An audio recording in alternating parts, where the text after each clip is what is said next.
The hospital at midnight had a particular kind of stillness that most people never noticed. Not quiet exactly, but muffled, like sound itself had been wrapped in gauze.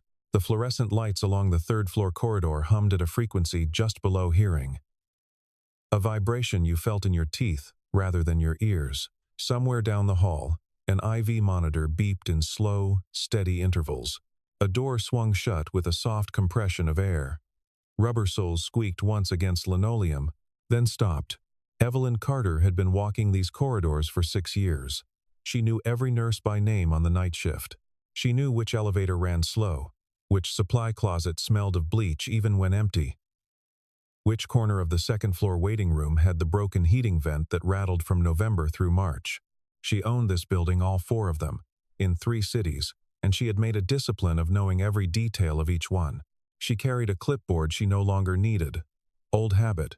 It gave her hands something to do. She had come to check on the overnight staffing ratios, a problem she'd heard about from her operations manager, a staffing shortage on the cardiac floor that had been papered over with overtime approvals and vague reassurances. She'd heard it in a Monday meeting, said nothing, and appeared on the 3rd floor at 11:47 p.m. on Thursday. This was how she operated, not with warnings, with presence.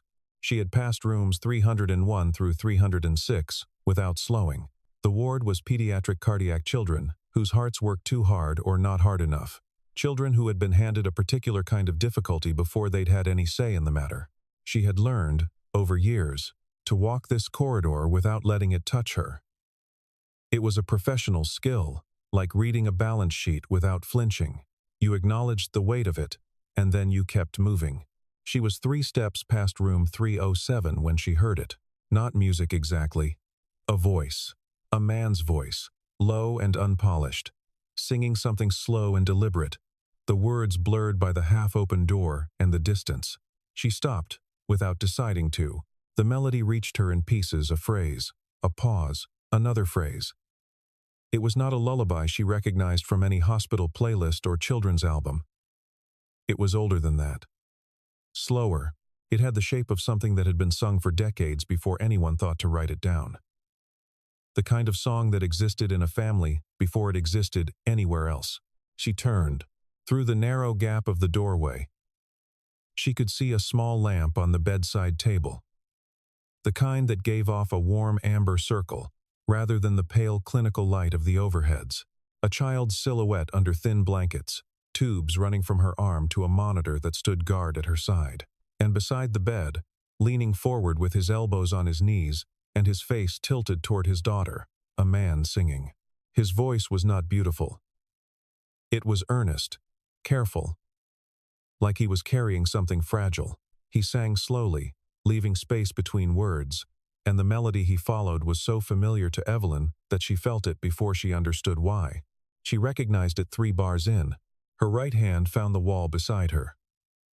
Not dramatically, just finding something solid. The song was one her husband had sung, not a famous song, not something from the radio, something he had learned from his father and had sung, sometimes, in the early mornings when he thought she was still asleep, or in the car when the radio wasn't on, or once, only once, in a hospital very much like this one, sitting beside her when she'd had a procedure she hadn't told anyone about yet, his voice low and private, filling the room with something that asked nothing of her. She had not heard that melody in 3 years. She had, in fact, taken considerable care to ensure she never heard it. Her eyes burned. She blinked once, twice.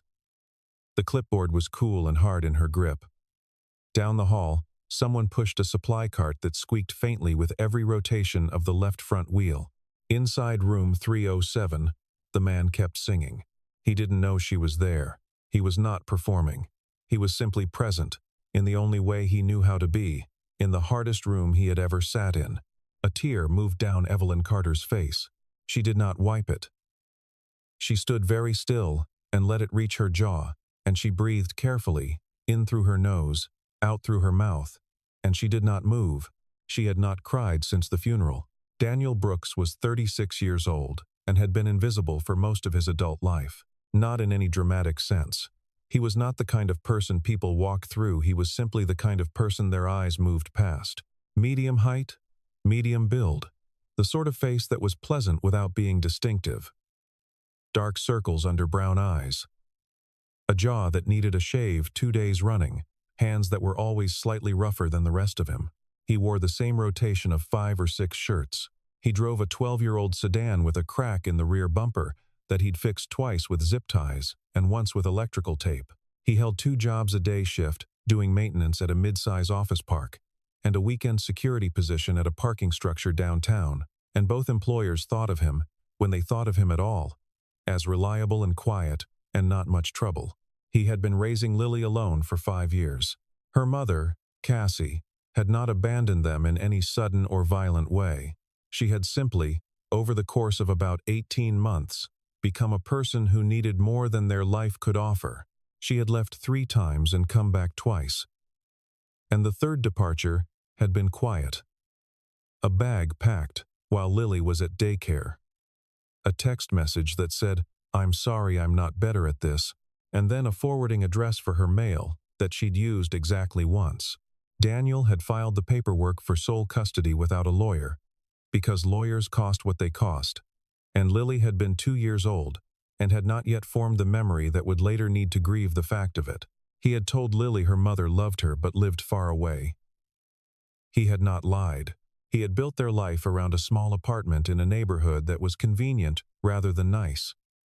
A public elementary school 3 blocks from their door, and a network of neighbors and coworkers who traded favors in the way that people do when money is a language everyone speaks too carefully. Mrs. Petrov downstairs watched Lily on Tuesday evenings, a woman of 71 who had outlived 2 husbands and a son, and who brought, each Tuesday, a small container of soup that she claimed was left over, but that Daniel suspected was made specifically for Lily. The Garcias across the hall kept a spare key and had, on 3 separate occasions, taken Lily to school when Daniel's car wouldn't start. His co-worker at the office park, a man named Terry, had covered Daniel's shift 17 times in the past 2 years without once asking why. These were the transactions of a life lived at the edge of its margin. Daniel tracked them with the same precision he applied to his finances, not because he was calculating, but because he understood that a life like his ran on reciprocity, and that a debt unacknowledged was a relationship damaged, and that relationships were the only infrastructure he had. He had learned, early in Lily's life, that single parenthood was not one problem, but a succession of small problems arriving without interval. The logistics of illness and school schedules, and the particular bureaucratic friction of every institution that assumed a family had at least 2 adults to divide its demands between. He had learned to be organized in a way that did not come naturally to him, because disorganization was a luxury he could not afford.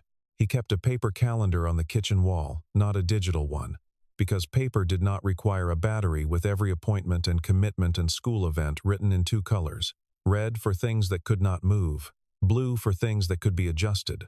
Most of what was on the calendar was red. What he had given Lily, in place of the things he could not give her, was consistency. He was home for dinner 4 nights out of 5. He read to her every night until she was old enough to read to him. He had learned to braid hair badly, and then less badly. He had gone to every school event, including the ones that required him to rearrange a shift or trade, a favor he did not have stored up. He sang to her every night, had done it since she was an infant, had kept doing it past the age when most children would have been embarrassed by it. And Lily had never been embarrassed. She asked for it. She said, "Dad, do the slow one," and he would sit beside her bed and sing the slow one, the one his grandfather had taught him during a long summer in a house with no air conditioning, sitting on a porch in the early dark. He did not think of himself as doing anything extraordinary. He was doing what fathers did. He was just doing it, without anyone else. Evelyn Carter had been described, in a profile published in a business magazine the previous spring, as precise. The writer had meant it as a compliment, and Evelyn had read it without expression, and moved on to the next item in her day.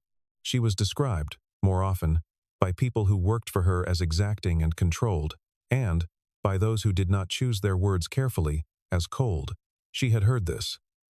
She had not corrected it, She had grown up the only child of a cardiologist father and an architect mother, in a house in Connecticut where dinner was served at 7, and the conversation was about ideas rather than feelings. She had inherited her mother's stillness and her father's precision, and had assembled them into something that functioned well in the world of hospitals and acquisitions and boardrooms where emotion was a liability. She had met her husband, Thomas, at a fundraiser for a children's medical foundation.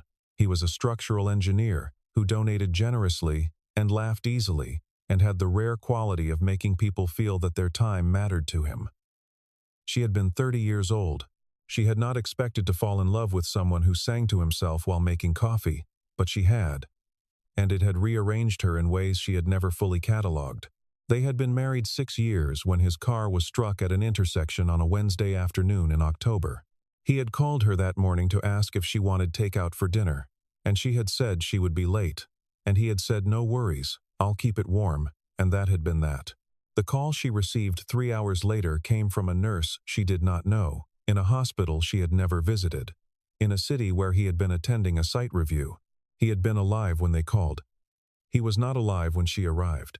In the years since, Evelyn had expanded her hospital network from 2 facilities to 4, had restructured her board twice, had completed an acquisition that her advisors had called overambitious and that had, by the following fiscal year, proven to be exactly the right size. She had done all of this. She had done it by moving forward in the particular way that some people move forward after catastrophic loss. Not healing. Exactly, but consolidating. Making smaller the space that could be hurt. The song was the thing she had not been able to consolidate. Thomas had sung it during the procedure, a minor one, nothing dangerous, but she had been afraid in the way that competent people are secretly afraid of the moments when their competence cannot help them. He had held her hand and sung it quietly, almost under his breath. And she had looked at the ceiling tiles and let the melody anchor her. She had given specific instructions to her house manager regarding her home music system. She had told her playlist curator at the streaming service to exclude a particular era and genre. She had not explained. She did not need to explain. The melody, reaching her from room 307, had not asked permission. It had simply arrived, and the wall she had spent 3 years building had developed, in the span of 4 bars, its first crack. The cardiologist who delivered the news to Daniel Brooks was a woman named Dr. Renata Sims, and she had been doing this for 18 years and had not become immune to it. She sat across from him in a small consultation room with a window that looked onto a concrete wall, and told him that Lily's condition, a congenital defect that had been managed and monitored for 2 years, had progressed in a way that was no longer compatible with continued management. Alone, she needed surgery. She needed it soon. Within 72 hours, Dr. Sims said. The structural pressure on the left ventricle has increased significantly since her last imaging. We're not at immediate crisis, but we are past the window where we can schedule this at a comfortable distance. Daniel sat with his hands on his knees. He nodded. "I want you to understand," Dr. Sims said, "that the procedure itself has an excellent success rate in children Lily's age. The surgical team here is very experienced with this presentation. We have every reason to expect a good outcome." "Okay," Daniel said. She watched him. His face was very still. In her experience, this kind of stillness in a parent was more frightening than the ones who wept or shouted. The still ones had already done a calculation somewhere behind their eyes that they were not going to share with her. "There will be financial coordination involved," she said carefully. "The surgery and the associated care will run in the range of," she named the figure without flinching, $180,000 before insurance adjustments. "Do you have coverage?" "Through my employer," Daniel said. "But there's a cap on the plan, and a deductible. Our financial counselors can work with you on payment arrangements and—" "I'll figure it out," he said. Dr. Sims left him with her card and the name of the hospital's financial assistance coordinator. He sat in the small room with the window that faced a concrete wall for a very long time after she left. Then he stood up, squared his shoulders, and walked back to Lily's room. She was awake. She was watching something on the small screen mounted above her bed. And when she heard his footsteps, She turned, and her face did the thing it always did when she saw him, opened up, uncomplicated, purely glad. "Hey, Dad." "Hey, Bug." He sat in the chair beside her bed and took her hand, the one without the IV. Her fingers were small and warm. The monitor beside her beeped with patient regularity. "How are you feeling?" "Okay." She considered this. "My chest feels a little tight." "I know. The doctors are going to fix that." She accepted this the way 7-year-olds accept things that come from a trusted source, not without weight, but without revision. "Okay," she said. And then, "Are we going to be okay?" He looked at her. He did not hesitate. "Always," he said. He called his brother first. His brother had 2 kids of his own and a mortgage, and a job that had been unstable since the previous summer. And when Daniel told him the number, there was a silence on the line that said everything without saying anything. "I can do 5,000, his brother said finally. "Maybe 6. It would wipe out what we have saved." "Don't do that," Daniel said. "Done. Keep your savings. I'll figure it out. I needed to ask." He called his mother next. She was 63 and lived on a fixed income. And he already knew before he dialed what she would say and what she would offer and what he would decline. He let her offer it anyway, because it was something she needed to do, and he declined it as gently as he could, and she cried quietly on the other end of the line, and he told her it was going to be fine. He called his bank. He spoke to 3 different people before reaching someone who could authorize anything. The home equity on his apartment, the apartment he rented, did not exist. A personal loan for the amount he needed, in the time frame he needed it, was not something his credit profile supported. He sold the car. He called a listing service, posted it that afternoon, and within 4 hours had a buyer who paid cash and drove it away before evening. The amount he received went into a designated account and represented, he calculated, approximately 9% of what he needed. He spoke to his supervisor at the office park maintenance job. His supervisor was a decent man named Wallace, who had 3 daughters of his own, and who listened to the full explanation without interrupting, and then said he could advance Daniel 2 weeks' pay immediately, and look into whether company's emergency assistance fund, a fund Daniel had never heard of, could provide anything further. Wallace called back 3 hours later with an advance and a check from the fund that together came to just under $4,000. He did the math. He continued to do the math, sitting in a chair in the hospital cafeteria with a coffee he had let go cold. And the math continued to say the same thing. He was not going to reach the number in time. He went back upstairs. Lily was asleep. The room was dim. The amber lamp on the bedside table threw its quiet circle over her face, and she was breathing. And the monitor said her heart was doing what it was supposed to do for now. And she was alive, and she was 7 years old, and she had never in her life asked for anything he had not been able to give her. He sat beside her. He waited until her breathing deepened and her face relaxed into the particular smoothness of sleep that children have and adults gradually lose. Then he began to sing quietly, almost without voice, the melody more breath than sound. The slow one, the one she asked for. He sang it because he had no other tool available to him, because love, in its practical failure, often retreats to its most elemental forms. His voice was steady. He was very careful to keep it steady. Evelyn did not return to room 307 the next morning. She returned the morning after. She told herself she was checking on the staffing adjustments she'd ordered after her Thursday night visit. She signed off on 2 scheduling changes in the nursing supervisor's office, reviewed the incident log for the past week, and was walking back toward the elevator when she turned, instead, toward the pediatric cardiac ward. She stood outside room 307 for 90 seconds. The door was fully closed this time. Through the small rectangular window, she could see the child awake in the bed, and the father sitting in the chair again, closer this time, leaning forward over a coloring book that was spread across the bedside tray. He was pointing at something. The child laughed. The sound didn't reach Evelyn through the glass, but she saw the child's face wide open, unguarded, turned toward her father the way a plant turns toward light. That evening, from her office on the 7th floor, Evelyn asked her administrative coordinator to pull the records for the patient in room 307. The coordinator was a thorough woman named Patricia, who had worked for Evelyn for 4 years, and who understood, by now, that her employer's requests were rarely accompanied by explanations, and rarely needed them. The file arrived in Evelyn's email at 6:14 p.m. She read it slowly. Lily Brooks, age 7. Admitted 4 days ago, following deterioration of a previously managed congenital cardiac condition. Surgery scheduled. Financial status. Incomplete. Notes from the financial assistance coordinator indicated that a payment plan was in negotiation, that the patient's father had submitted partial payment and documentation of assets, and that the balance remained significantly unresolved. Daniel Brooks, age 36. Single parent.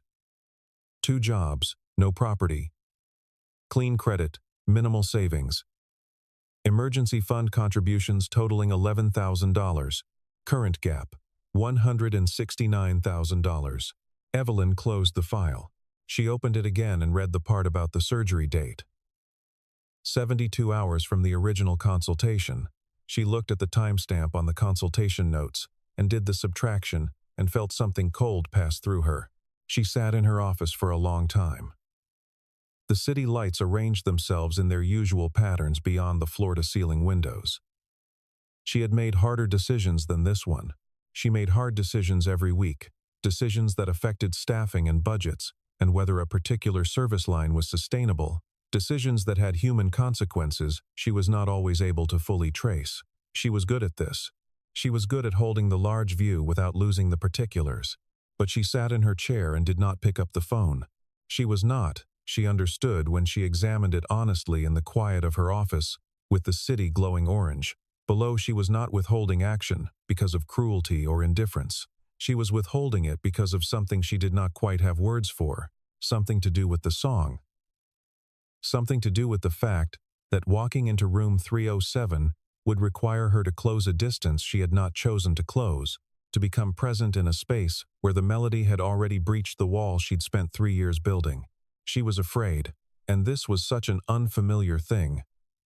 This particular shape of fear, that if she walked in, if she gave the thing she could give, she would no longer be able to pretend that the wall was intact. She was protecting something. She understood this. She was also, for the first time in a long time, ashamed of herself.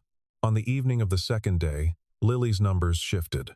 Not catastrophically, not in a way that required emergency intervention. But the monitoring team flagged a change in the pressure readings and Dr. Sims was called in from home, and the conversation that followed moved the surgery from necessary within 72 hours to necessary before tomorrow evening. Daniel was in the room when the new timeline was explained. He listened to the full explanation, asked 3 questions, and thanked Dr. Sims. She left. He sat down. He had made 17 calls that day. He had spoken to a local credit union, 2 nonprofit medical assistance organizations, and a church that ran an emergency fund he'd heard about from a nurse. He had submitted 2 applications that would take 10 to 14 business days to process. He had sold his grandfather's watch, a thing he had owned for 11 years and not worn, for $800 to a shop downtown that a coworker had mentioned offhand months ago, which Daniel had remembered because he had a particular relationship with details that might someday matter. The gap had narrowed. It remained an impossible distance. He sat beside his daughter at 7 in the evening, and she was less awake than she had been, and her color was not quite right. And the monitor spoke with a slightly different rhythm than it had that morning. And Daniel, who had learned to read hospital monitors over the past week, the way he had learned to read everything that mattered to Lily carefully, from scratch, without formal instruction, Daniel understood what the difference meant. He reached for her hand.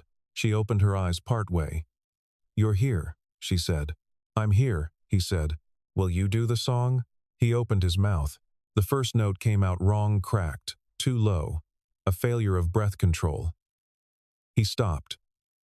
Breathed once. Started again. This time his voice held. He found the melody, and he stayed close to it, keeping it slow, keeping it quiet. And Lily closed her eyes again and the monitor beeped, and somewhere in the corridor outside, the ordinary machinery of the hospital continued its patient work.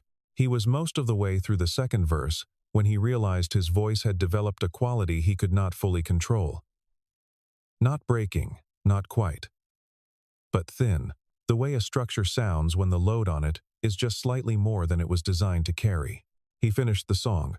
Lily was asleep. He sat with his hands open on his knees in the amber light and stared at the floor and did not make a sound. Evelyn was at her desk at 9:17 p.m. when she opened the file for the last time. She had opened it 7 times that day. Each time, she had read the same information and closed it again. The surgery window. The balance. The father's assets. The child's age. She sat in her office chair and she did this thing she had not done in years. She let herself stop managing the moment and simply sat inside it. Let the fluorescent hum of her office be what it was. Let the city outside be what it was. Let the question she'd been avoiding all day arrive fully, without trying to redirect it. She thought about Thomas. Not the accident, not the phone call, or the hospital, or any of the things that lived in the category of after. She thought about before, the particular before that she had carefully preserved from the erosion of grief by not examining it too often. She thought about the morning she had been afraid, lying in a hospital bed in a different kind of hospital.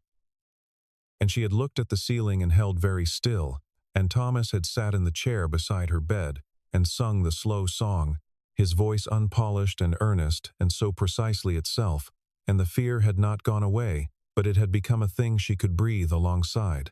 She thought about the girl in room 307. She thought about the man singing the same melody at midnight, in the same amber half-light, in the same chair, with the same quality of presence that asked nothing and offered everything. She thought about the fact that she had been standing outside that door for 3 days, waiting. She did not fully understand what she had been waiting for, but she understood, with the clarity that comes sometimes in the late hours, when exhaustion has worn through performance, that she was not protecting a memory. She was hiding inside one. She picked up her phone and called Patricia. Patricia answered on the second ring. It was past 9 p.m., and Patricia answered on the second ring, without complaint, because this was the nature of their arrangement, and because Patricia had, over 4 years, developed a particular regard for her employer that operated independently of the hour. "I need to set up a disbursement," Evelyn said, "charitable, through the Foundation's Direct Assistance Fund." She gave Patricia the amount. She gave her the patient's name and case number. She said, "Anonymous." She said it twice. "I'll have the paperwork processed tonight," Patricia said. "Good." Evain. A pause. Patricia never used her first name. "Yes," Evelyn said. "I'm glad," Patricia said. Evelyn did not respond, but she sat in her chair for a long time after the call ended, and her face was doing something it had not done in years, and she did not try to stop it. Daniel was in the cafeteria at 7:15 the following morning, drinking coffee he tasted without registering, when the financial assistance coordinator found him. Her name was Helen, and she was a small woman with reading glasses that she wore pushed up on her forehead most of the time. And she had worked at this hospital for 12 years, and had, in that time, delivered news in both directions many hundreds of times. She sat down across from Daniel and placed a folder on the table and folded her hands on top of it. "Mr. Brooks," she said, "I need to share some information with you." He looked at her. He had learned to read these moments the way he read the monitors for rhythm and inflection, for what the numbers meant before the words came. "Last night, the hospital received a disbursement through our charitable assistance program," Helen said. "An anonymous donation, designated specifically for your daughter's case." She named the amount. "Daniel stared at her." She repeated it. He set down the coffee. He looked at the table. He looked at the window beside them, which faced the street, where the morning was gray and cold and ordinary. He looked back at Helen. He stopped. "It covers the full balance," she said. "The surgery will proceed as scheduled this afternoon. There's nothing you need to do on the financial side. Everything has been handled." He was quiet for a long time. "Is there anything you can tell me about?" "I'm sorry," Helen said. It was given anonymously. We're not able to share any further information. He nodded slowly. His jaw was working slightly, the way a jaw does when a person is concentrating very hard on not doing something. Okay, he said. There's nothing else you need right now. Helen said gently. You should go be with your daughter. He stood. He thanked her precisely, thoroughly, in a way that had nothing to do with the money and everything to do with the care she had taken in sitting down to tell him in person. Then he walked to the elevator, went up to the 3rd floor, and walked down the corridor to room 307. Lily was awake. She was looking at a picture book her teacher had sent from school, turning the pages slowly. She looked up when he came in, and his face must have been doing something she hadn't seen before, because she tilted her head the way she did when she was trying to understand something. Dad, are you okay? He sat beside her. He took both her hands in both of his. He said, Yeah, Bug. I think we actually are. She watched him, and then he sat down on the floor, his back against the hospital bed, his knees to his chest. And he wept not loudly, not for long, but fully, the way a body weeps when it has been holding something at enormous muscular cost, and has finally, cautiously, put it down. Lily's hand found the top of his head. She patted it twice, with great seriousness. It's okay, she said. I do that sometimes too. The surgery took 4 hours and 11 minutes. Lily Brooks was returned to her room at 6:40, 3 inches the evening. Still half sedated, her small chest bearing a bandage, and her heart, for the first time in her life, working without the structural fault that had defined it. Daniel sat beside her through the night. He did not sleep. He watched the monitor and listened to the beeping that now said something different, a steadier thing, a less labored thing, and he understood, in the particular way that exhausted people sometimes understand large truths, that his daughter was going to grow up. He spent the next 2 days in a state of quiet that was different from the quiet of fear. It was the quiet of aftermath. He ate meals. He answered texts from his brother, and from Wallace, and from Mrs. Petrov downstairs. He read to Lily from the picture books the teachers had sent, and from the chapter book they had been working through at home, which he'd had a neighbor bring to the hospital. On the 3rd day after surgery, with Lily propped up and eating soup and complaining mildly about the hospital's dessert selection, Daniel had an afternoon of sufficient calm to do the thing he'd been thinking about. He asked Helen, not for the donor's name he understood that wasn't available. He asked a different question. He described, carefully, what he was looking for. Someone at or connected to the hospital. Someone who might have been present on the 3rd floor during the nights before the surgery. Helen considered this for a long time. Then she said, I can't confirm anything. He nodded. That's confirmation enough. He asked Patricia instead, finding her name through the hospital's administrative directory after a patient search of the 3rd floor management structure, and Patricia listened to his explanation and said she could not confirm or deny, and then said, after a pause, Miss Carter tends to be in her office on the 7th floor in the evenings. At 8 o'clock that same evening, Daniel rode the elevator to the 7th floor and found the executive suite at the end of a corridor with carpet instead of linoleum and lights that were dimmer and warmer than anywhere else in the building. The outer office was empty. Patricia gone for the night, but the inner office door was open, and through it, Evelyn Carter was working at a desk covered in documents. She looked up. He stood in the doorway. He said, I know it was you. She held his gaze. Her face was very still, but it was a different kind of still than the stillness she wore in meetings and corridors. Not composed, exactly. More like listening. You shouldn't be on this floor, she said. I know. He didn't move. I just needed to say thank you. In person, from me. Not in a letter. Not through anyone else. He paused. My daughter is alive. Evelyn set down her pen. I'm glad, she said.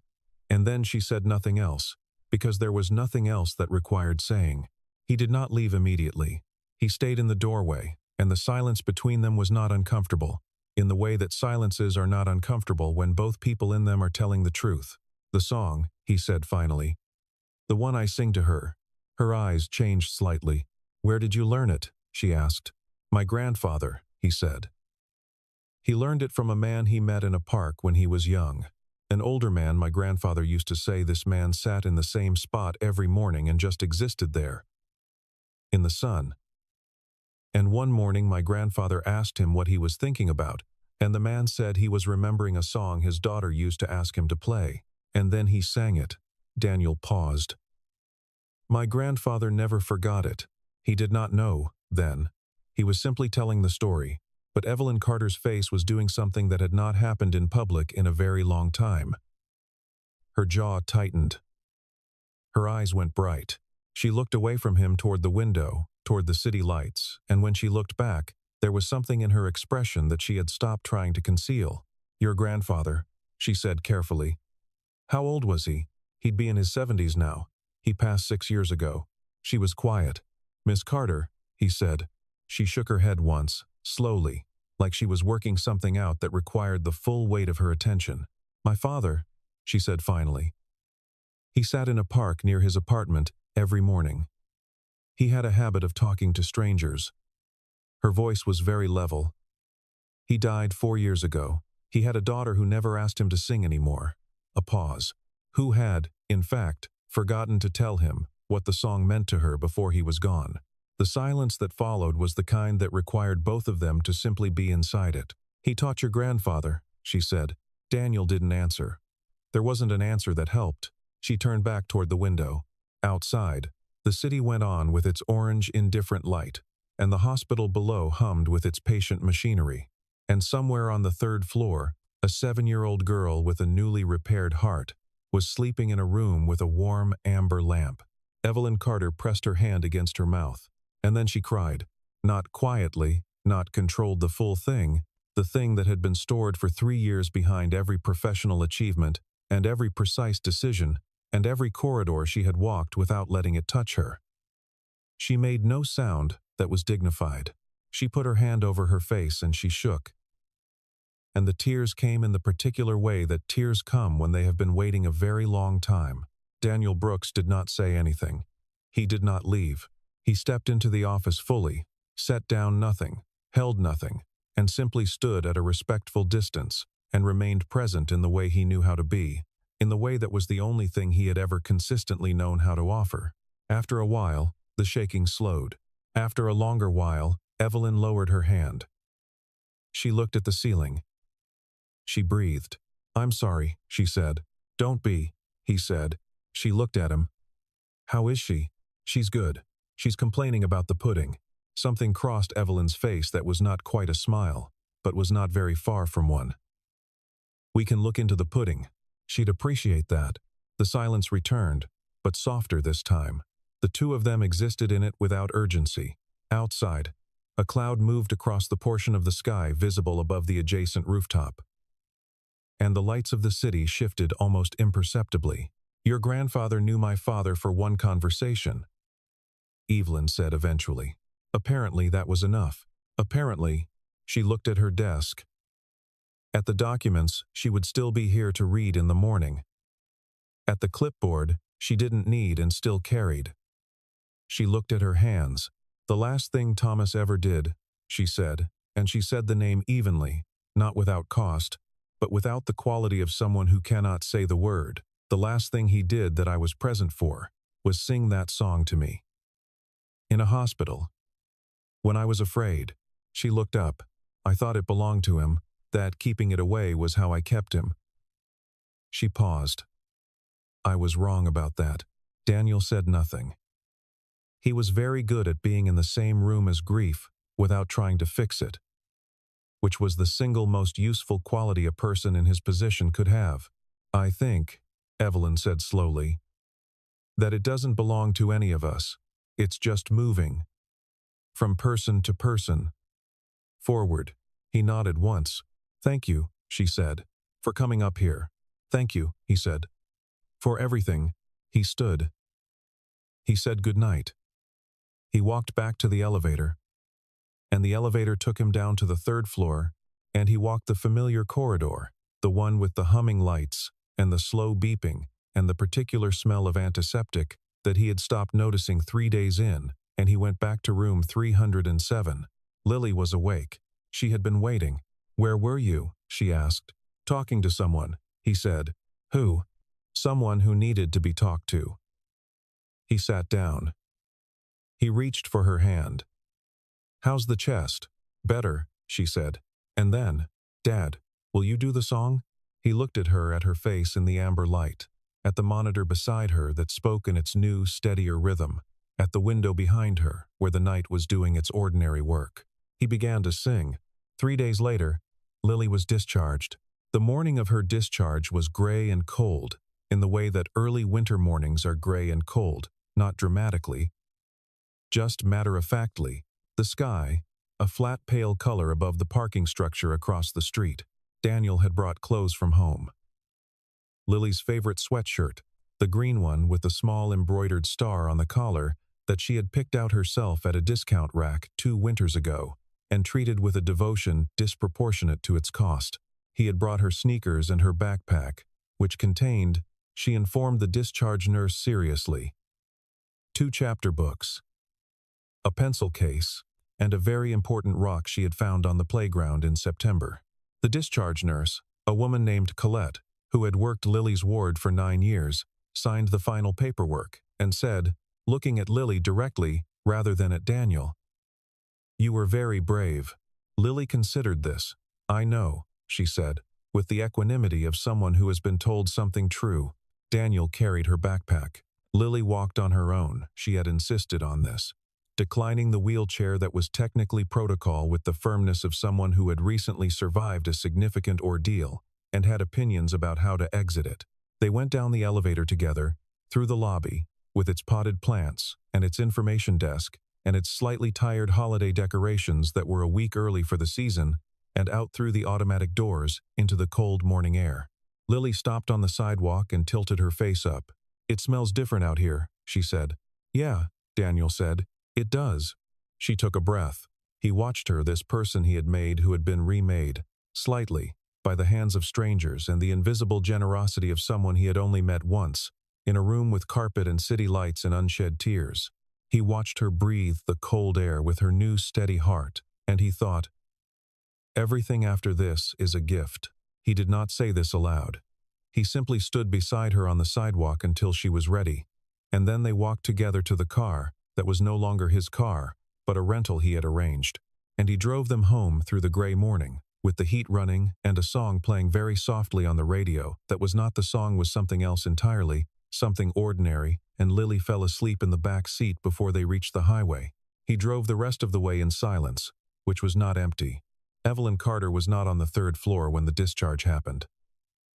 She was in a meeting on the 5th floor reviewing a staffing proposal that genuinely required her attention, but she had left a small arrangement of flowers at the nurse's station the evening before, with a card that said room 307 and nothing else. And when the nurses figured out it had come from their employer, they said nothing, because they were good at reading the things that didn't require a response. 6 weeks after the discharge, Evelyn received an envelope at her office address. Inside was a drawing, a child's drawing, crayon on white paper. 3 figures sitting on what appeared to be a bench. One was small, one was tall, one was medium height and wore what might have been, generously, a suit. Above them, in the careful, oversized letters of a 7-year-old learning to write, were 4 words: "Thank you for everything." Below that, in handwriting that was clearly not the child's, a single additional line: "She wants to know if you'd like to have dinner sometime." "So do I." Evelyn read the note. She read it again. She set it on her desk and looked at it for a while, at the 3 crayon figures on their bench, at the careful letters. She thought about what it cost a person like Daniel Brooks to write that line, the second one, the one that was his own, and not his daughter's. She understood that the invitation was not casual, that it was not the kind of thing he would have done without considerable thought, and that considerable thought for a man of his temperament meant he was fairly certain he meant it. She pinned the drawing to the corkboard behind her desk, in the space she had previously kept empty. Then she picked up her phone and dialed. It rang twice. "Mr. Brooks," she said. Tell Lily dinner sounds like a very good idea. On the other end of the line, she could hear, very faintly in the background, a small voice, bright and certain, singing the first few bars of a slow, old song. She did not hang up right away. She sat in her office with the phone to her ear and let the melody come to her not as something that had been lost, but as something that had been traveling, crossing all its distances, finding its way forward through every person who had ever cared enough to learn it and pass it on. She thought of her father in his park, a young man beside him, the morning sun on both of them. She thought of Thomas in a hospital chair, his voice low and private, filling the room. She thought of a man she had never met, sitting beside his granddaughter's bed in a house without air conditioning, on a porch in the long summer dark. She thought of Daniel Brooks in room 307 at midnight, his voice unpolished and earnest, and so precisely itself, not performing anything, not asking for anything, simply present with the only thing he had left to give. She thought, this is how things survive, not in vaults or locked rooms or careful distances kept, but in the mouths of the people who loved them, who carried them forward, who sang them to whoever needed to hear. She stayed on the line until Lily's voice rose slightly on the last note. Imprecise, confident, wholly itself. And then she said, quietly, into the phone, "She sounds wonderful." "She is," Daniel said. "So does the song," Evelyn said. And for the first time, she meant it without grief.